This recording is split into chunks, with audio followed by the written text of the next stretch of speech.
Bonjour tout le monde. Dans l'exercice 9 du chapitre La droite dans le plan pour les troncs communs scientifiques, nous allons voir comment étudier les positions relatives de deux droites dans plusieurs cas possibles, dans plusieurs cas de figure. Donc commençons. La question c'est d'étudier les positions relatives des droites des deltas dans les différents cas suivants. Dans le premier cas, la droite D est définie par son équation cartésienne. Delta aussi son équation cartésienne. Et vous savez que à partir des équations cartésiennes, on peut relever un vecteur directeur. Donc, on a deux méthodes pour étudier les positions de D et delta. La première, on utilise le déterminant des vecteurs directeurs. Donc, pour la première droite, U égale à U de coordonnées moins BA. Le B, c'est moins 1 sur 2. Alors, moins B, c'est 1 sur 2. Et le A, c'est 2. Donc, ce vecteur peut être considéré pris comme vecteur directeur de D. De même, pour V, moins BA, c'est moins 3 sur 16, moins 3 sur 4, est un vecteur directeur à partir des équations cartésiennes, un vecteur directeur de delta. Et vous savez que l'étude de la collinéarité des vecteurs U et V va nous donner la position de D et delta, les positions principales parallèles ou séquentes. Pour étudier la collinéarité de deux vecteurs, vous savez qu'on a une nouvelle méthode, déterminant de U et V égale, et vous savez calculer un déterminant, c'est 1 sur 2 fois moins 3 sur 4, moins 2 fois moins 3 sur 16. Alors ce nombre, vérifiez les calculs, c'est moins 3 sur 8 plus 3 sur 8 égale à 0. Lorsque le déterminant de deux vecteurs est égal à 0, alors ces vecteurs sont collinéaires. Et les vecteurs sont collinéaires, alors leurs directions qui sont D et delta sont parallèles. Donc on peut dire directement que U et V sont collinéaires, donc D est parallèle à delta. Reste à montrer si D et delta sont parallèles, est-ce qu'ils sont identiques ou bien est-ce qu'ils sont disjoints, ils n'ont pas de point commun. Donc reste à montrer si D et delta n'ont aucun point commun, c'est-à-dire disjointes, c'est-à-dire leur intersection égale à l'ensemble vide, ou bien les deux droites peuvent être des droites identiques confondues, c'est-à-dire D égale à delta. Pour le montrer, on l'a vu déjà, donc il suffit de prendre un point de D ou de delta et de vérifier s'il appartient à la deuxième droite. S'il appartient, alors ils ont un point commun, donc ils sont identiques. Si ce point n'appartient pas à la deuxième droite, alors ils sont disjoints. Alors on choisit un point de D, on pose par exemple dans l'équation de D, y égale à 0, comme ça nous aurons 2x moins 0 moins 2 égale à 0, donc 2x égale à 2, alors x égale à 1. Donc le point de coordonnées 1, 0, le A de point de coordonnées 1, 0, c'est un point qui appartient à D.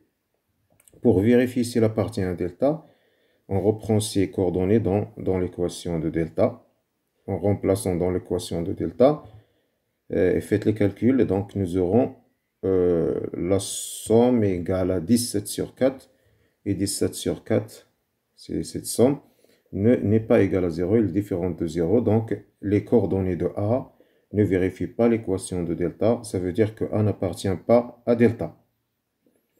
Alors nous avons un point qui n'est pas commun entre D et delta qui sont déjà parallèles, alors ils sont disjoints, ils n'ont aucun point commun, donc leur intersection est vide. Alors ces droites sont strictement parallèles. On dit qu'ils sont strictement parallèles. Ils n'ont pas de point commun, ça veut dire qu'ils sont strictement parallèles. Voilà la droite, la première droite, la deuxième, et ne se rencontrent jamais. Ils n'ont pas de point commun. Donc, D sont strictement parallèles. Alors, soit on résout le système, donc la deuxième méthode. Nous avons dit que nous avons deux méthodes. On a deux méthodes. La première, en calculant le déterminant des vecteurs directeurs. Et directement, nous aurons les cas possibles. Dans le deuxième cas, si on ne veut pas calculer ce déterminant, on peut passer directement à la résolution du système des deux équations des droites. Alors la première équation 1 de la droite D, la deuxième équation 2 de la droite delta, la résolution du système par combinaison linéaire. La combinaison, c'est 16 sur 3 fois l'équation 2, plus 2 fois l'équation 1. Cette combinaison linéaire va nous conduire à l'expression suivante. Et cette expression, elle est équivalente à 80 égale à 2. C'est impossible. Une expression qui est impossible, ça veut dire quoi? Ça veut dire que ce système n'a pas de solution. Normalement, la solution qu'on doit trouver du système doit être un point d'intersection des droites. Et puisque cette solution n'existe pas, alors les droites n'ont pas de point d'intersection, alors ils sont strictement parallèles. Donc alors le système n'a pas de solution, ce qui veut dire que D et delta n'ont pas de point commun, alors elles sont strictement parallèles. Parallèles avec S. Donc c'est la deuxième méthode, la résolution du système. L'avantage de la résolution du système, c'est qu'elle nous donne la position et aussi il nous donne le point d'intersection s'il existe. Donc on passe à un deuxième cas. C'est presque le même. Les deux droites sont définies par deux équations cartésiennes. Nous avons les vecteurs directeurs de 3, moins 8 sur 3, moins 4, comme on l'a fait dans l'exemple 1. Sont des vecteurs directeurs respectivement de D et de delta. Le calcul du déterminant, vérifie ces calculs, il nous donne 0. Donc, les vecteurs sont collinéaires. Alors, les droites sont parallèles. Comme le premier cas. Mais, si on prend un point de D par exemple, si pour Y dans l'équation de D égale à 0, nous aurons X égale à moins 1 sur 4. Et en injectant ces coordonnées dans la deuxième équation de delta, nous aurons le résultat 0. Donc, le point A qui appartient à D et à delta en même temps fait que les deux droites sont identiques. Deux droites parallèles qui ont un point commun sont identiques. Donc, dans ce cas, les droites sont confondues. Et le système, si on essaie de résoudre le système, nous aurons une infinité de solutions de ce système. Donc le système, l'équation 1, l'équation 2, la combinaison linéaire 4 sur 3 fois 1 plus 2 nous donne une égalité qui est toujours vraie. Remarquez la différence. Pour la première méthode, il nous a donné 80 égale à 2. C'est un résultat qui est contradictoire, qui est impossible. Donc ça veut dire que le système n'a pas de solution et les droites sont strictement parallèles. Mais pour ce cas, lorsqu'on arrive à une égalité qui est toujours vraie, ça veut dire que ce système a une infinité de solutions. Et cette infinité de solutions sont les coordonnées des points de toute la droite D et delta qui sont effectivement identiques, ils sont confondus. Voilà, un troisième cas. Un troisième cas, la même situation, deux droites qui sont définies par deux équations cartésiennes. Les vecteurs directeurs à partir des équations sont U et V. Le déterminant est différent de 0. Si le déterminant est différent de 0, c'est que les vecteurs ne sont pas collinéaires, alors les droites ne sont pas parallèles. Ça veut dire qu'ils sont si compte qu'ils ont un seul point commun. Reste à montrer que s'ils sont perpendiculaires ou non. La méthode pour montrer qu'ils sont perpendiculaires ou non, on l'a vu dans le cours, c'est A fois A' plus BB', s'il est égal à 0, alors ils sont perpendiculaires, sinon, elles ne le sont pas. Nous allons calculer cette expression. A fois A', c'est 2 fois moins 3, plus BB', c'est 2 fois 2. Attention. Oui, c'est 3 fois 2.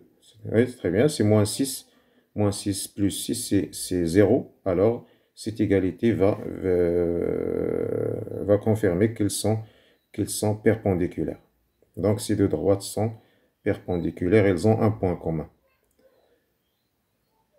Le seul problème de cette méthode, c'est qu'il ne donne pas le point d'intersection. Pour déterminer le point d'intersection, nous devons résoudre le système. Donc, cette méthode ne donne pas le point d'intersection. Pour le faire, on doit résoudre le système des deux équations. Et vous connaissez bien les méthodes de résolution des systèmes. Pour un autre cas de figure, donc nous avons une droite qui est définie par une équation cartésienne. L'autre, il est défini par une représentation paramétrique. C'est le même principe. À partir de l'équation, on peut avoir le vecteur directeur. À partir de la représentation, la même chose, on peut avoir un vecteur directeur et travailler de même, de la même méthode. Le calcul des déterminants est égal à 0, donc les droites sont parallèles.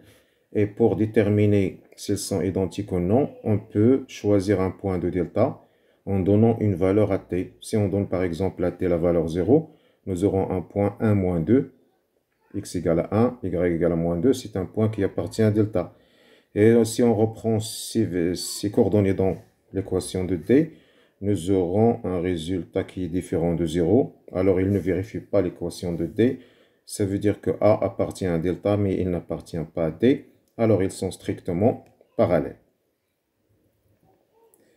Alors si le point choisi sur delta appartient aussi à d, avec des parallèles, alors ils seront identiques. Donc dans ce cas, ils seront confondus. Donc le cas confondu n'est pas vérifié. Le point A appartient à delta, il n'appartient pas à D, alors ils sont strictement parallèles, ils sont disjoints.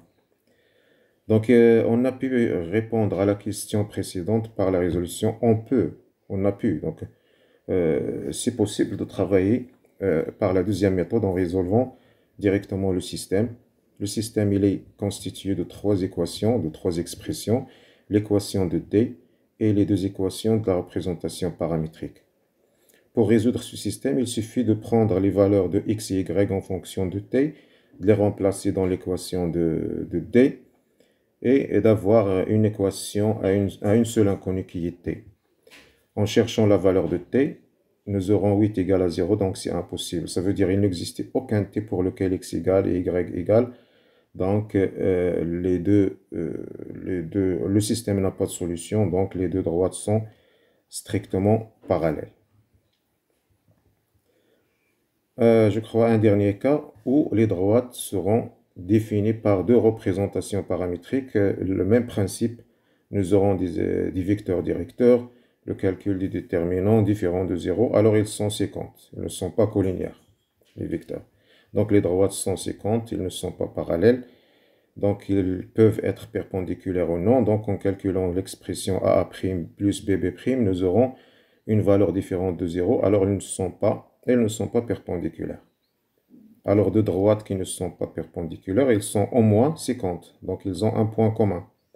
Pour chercher le point commun, nous devons résoudre le système constitué par les deux représentations. Et sachant que x égale et en même temps égal, les quatre expressions peuvent être réduites à deux expressions, puisque ce x c'est le même, 1 moins t égale à 2t', et 3 moins t' égale à moins 2, plus moins 3 sur 2t.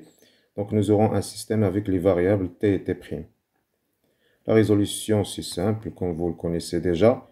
La combinaison linéaire des équations 1 et 2 va nous donner la valeur de t égale à moins 9 sur 4. Si on reprend cette valeur dans l'équation par exemple 1, nous aurons la valeur de t', t' égale à 13 sur 6. Et si on remplace t' dans la représentation de d ou bien t dans la représentation de delta, vous aurez toujours un point qui est le même, un point d'intersection de d et delta.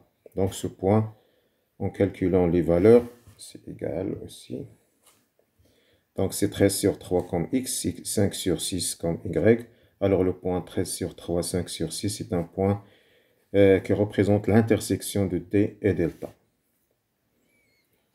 Voilà, on a vu plusieurs cas possibles dans l'étude des positions relatives de deux droites. Nous aurons l'occasion de les voir aussi dans d'autres exercices.